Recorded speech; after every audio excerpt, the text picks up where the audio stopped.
So President Trump tweeted something a couple days ago that led to Twitter rolling out a new feature in response. So here's what he said. There's no way, zero, that mail-in ballots will be anything less than substantially fraudulent. Mailboxes will be robbed, ballots will be forged and even illegally printed out and fraudulently signed. The governor of California is sending ballots to millions of people. Anyone living in the state, no matter who they are or how they got there, will get one. That will be followed up with professionals telling all these people, many of whom have never even thought of voting before, how and for whom to vote. This will be a rigged election. No way! He's so ridiculous. So, all right, just up front, let's get this out of the way. There is zero evidence that mail-in elections are any more or less fraudulent than regular, schmegular, go in-person voting. Okay? In fact, the very last time Trump talked about this issue, he was saying, the mail-in votes are totally rigged and they're totally fake news and we don't like them at all. And by the way, yesterday we had a special election or two and the Republicans won it in the mail-in voting.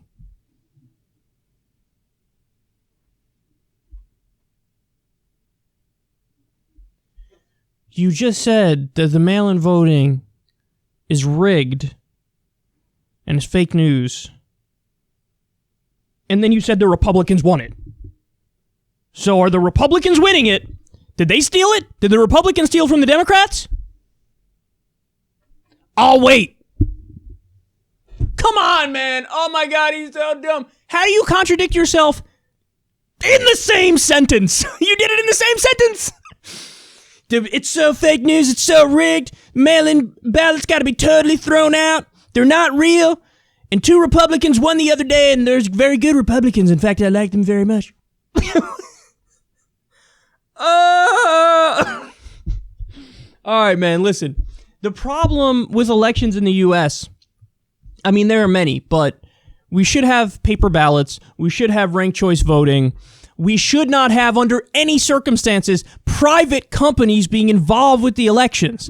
Like Diebold, for example. I don't know how many of you saw that documentary from back in the day of, like, a private company was involved in the election and, like, there were giant investors to George W. Bush and Republicans or whatever it was. Okay, that's not okay. Or like what happened in Iowa with Mayor Pete. So we have this app that just crashed and isn't at all shady in any way, shape, or form. And it turns out that Mayor Pete and his people donated quite a bit to the app. And its creation and the people who created it love Mayor Pete. And would you look at that? He came out and declared victory early. And, it looks like he won by like half a state delegate elect or whatever. Everybody shut up and move on.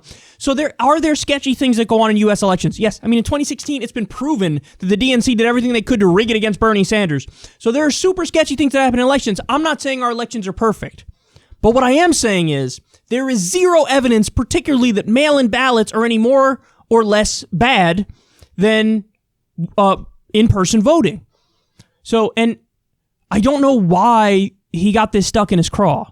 I don't understand it. Like, why is this the thing that you're like, this is not okay? It makes no sense. It makes no sense. So anyway, Twitter decided to roll out a new feature. They're like, okay, well, he keeps repeating this claim. This claim is verifiably false. Even Fox News came out and was like, it's not true. And it says now underneath this tweet, get the facts about mail-in voting. And it's a link. You click the link. It takes you to what they view as verifiable sources that, basically fact check the president. And then Trump, heard the story about how they're going to like fact check his tweets now. And he goes out on Twitter and he says the following. Twitter is now interfering in the 2020 presidential election. They are saying my statement on mail-in ballots, which will lead to massive corruption and fraud, is incorrect, based on fact-checking by fake news CNN and the Amazon Washington Post. Twitter is completely stifling free speech, and I, as president, will not allow it to happen. Republicans feel that social media platforms totally silence conservative voices. We will strongly regulate or close them down before we can ever allow this to happen. We saw what they attempted to do and failed in 2016. We can't let a more sophisticated version of that happen again. Twitter has now shown that everything we have been saying about them and their compatriots is correct. Big action to follow. And so today, as I'm talking to you guys now, he's unveiling an executive order against Twitter. I don't know the specifics of it yet, but there were some rumors that it was like removing their liability protection or whatever. I don't know what it's going to be. It's almost certainly not going to be what I prefer, which I'll tell you what I prefer in a second. But all right, let's talk about what Twitter did here. Now, when it comes to this specific claim, Trump is 100% incorrect. What he's saying is not true. And on top of that, what he's saying is actually pretty stupid, okay? But put that aside. The idea of Twitter now getting involved in fact checks, totally hate it, not okay. Now, Mark Zuckerberg, of all people, came out after this story and said, okay, look, we're a big social media company. Twitter's a big social media company. This is not what we do. This is not what we do. Our job as social media companies, the whole idea of it was, hey, it's like a totally free and open forum. It's like a message board. Like, we're just going to be the platform that allows people to come and speak their mind. We are in no way, shape, or form involved in filtering content, censoring, deplatforming, going through everything and determining what's okay and what's not okay. Our whole point is we are just the medium through which you guys express whatever you want to express. Once you do this, well, now you're saying, well, we will be the ultimate arbiters of truth. We will be the ministry of truth. We will determine what's true and what's false. But that begs the question, who watches the Watchmen? Like, such a basic response, and it doesn't occur to them. And I honestly think that this is just Jack and Twitter caving to pressure from elite media idiots who see Trump say crazy things like, somebody has to do something about that. Yeah, you do it. You go out on your show, you rebut what he says. It's your goddamn job. You're the media. Instead of begging, mods, mommy and daddy, come tell him to stop saying these things that I don't like. So it's so frustrating because who watches the Watchmen? Now what you're going to do is you're going to prop up certain outlets as authoritative sources. Okay, well, the next logical question and the next logical problem is, well, there's going to be plenty of people who go, I don't agree with who you picked to be authoritative voices. You pick CNN, you pick the Washington Post. Okay, right off the bat, those are two super questionable outlets. The Washington Post is owned by Jeff Bezos. Trump's right about that. So they're going to bend over backwards to not do the proper investigative reporting into certain issues like Amazon's labor violations.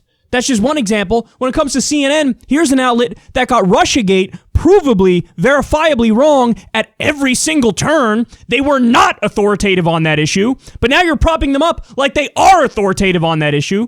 So there are no perfect philosopher kings who are objectively correct about everything, so you can't have a system where you have a ministry of truth where they get to interject whenever they want, and they get to say, no, I think that's wrong.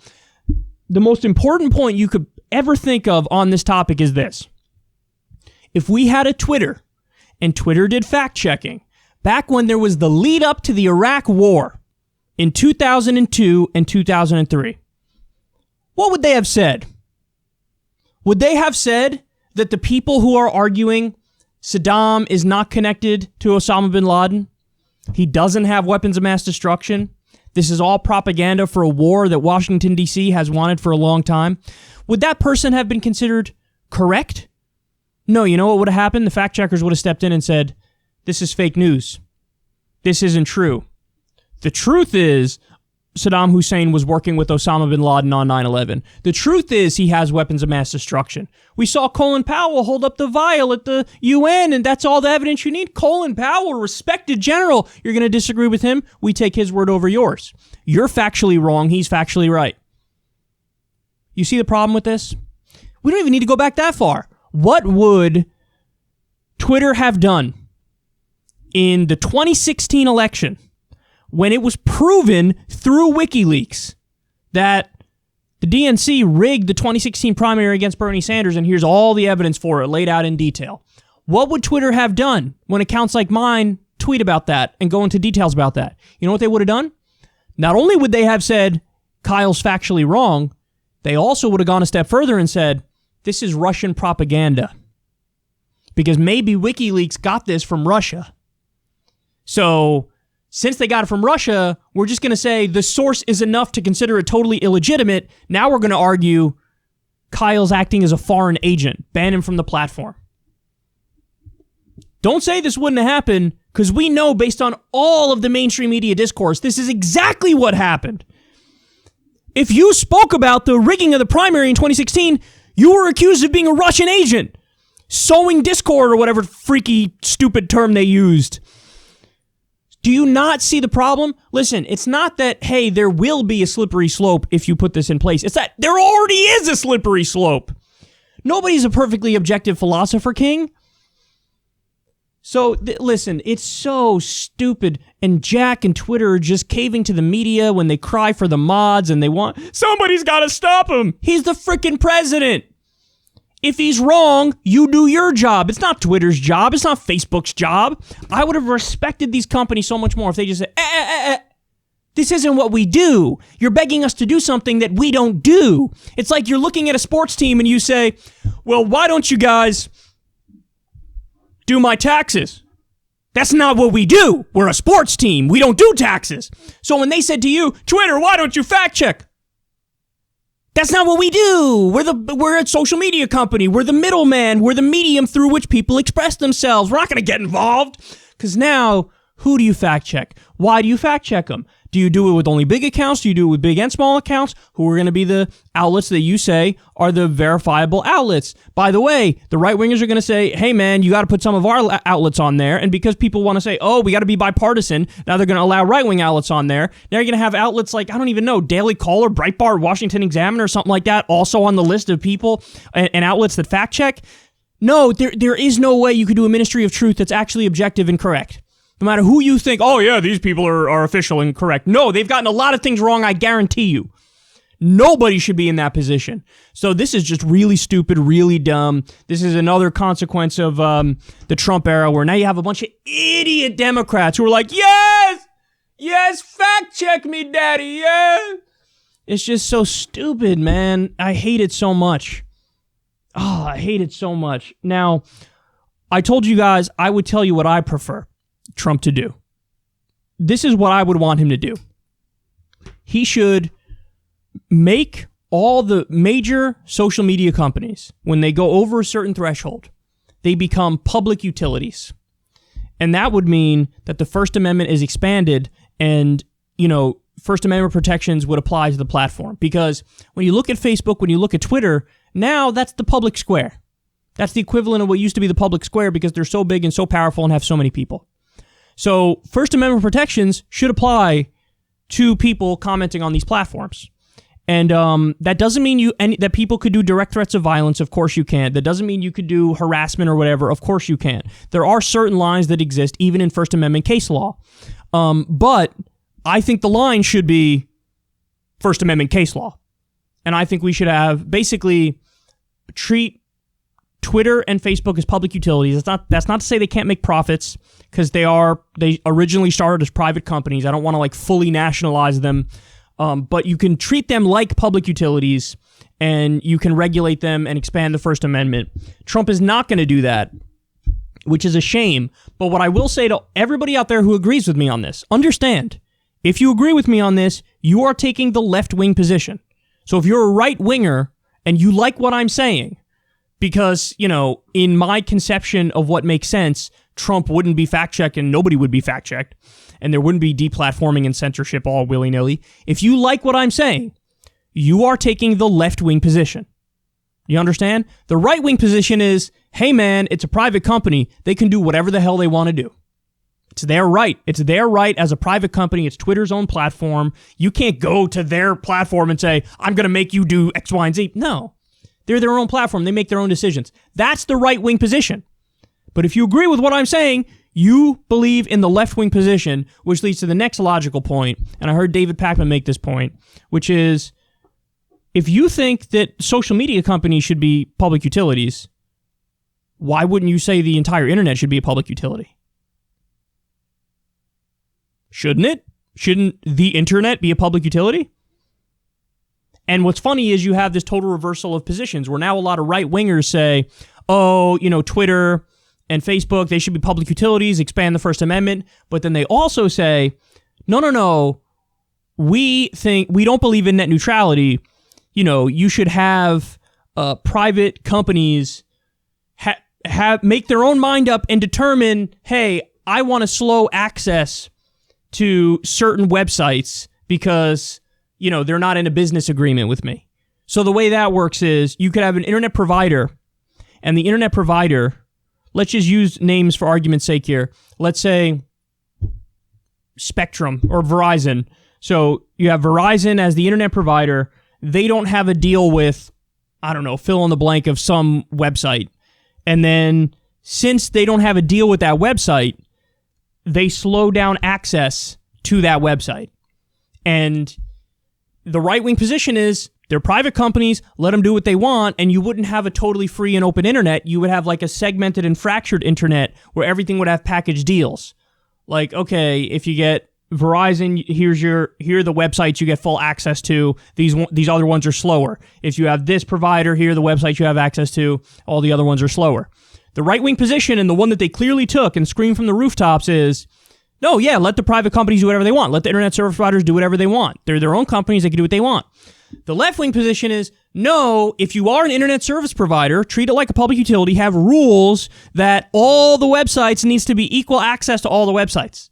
That's the left-wing position. So anyway, my point here is, if you like what my position is on this, you're a hell of a lot more left-wing than you think you are, if you're a right-winger and you're listening to this. And maybe that should open up some pathways in your mind to go, well, what other issues am I actually left-wing on? Maybe I've been duped by right-wingers with stupid culture war nonsense, and when it comes to actual policy issues, I'm left-wing.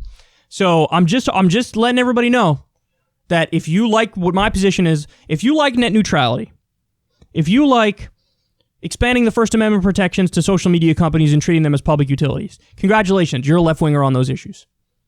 And we just have this weird realignment because people are partisan idiots.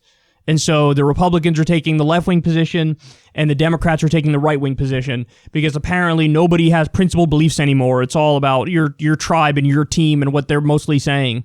Well, time to leave that aside and evaluate the issues on a case-by-case basis. And then, you believe a lot more reasonable things.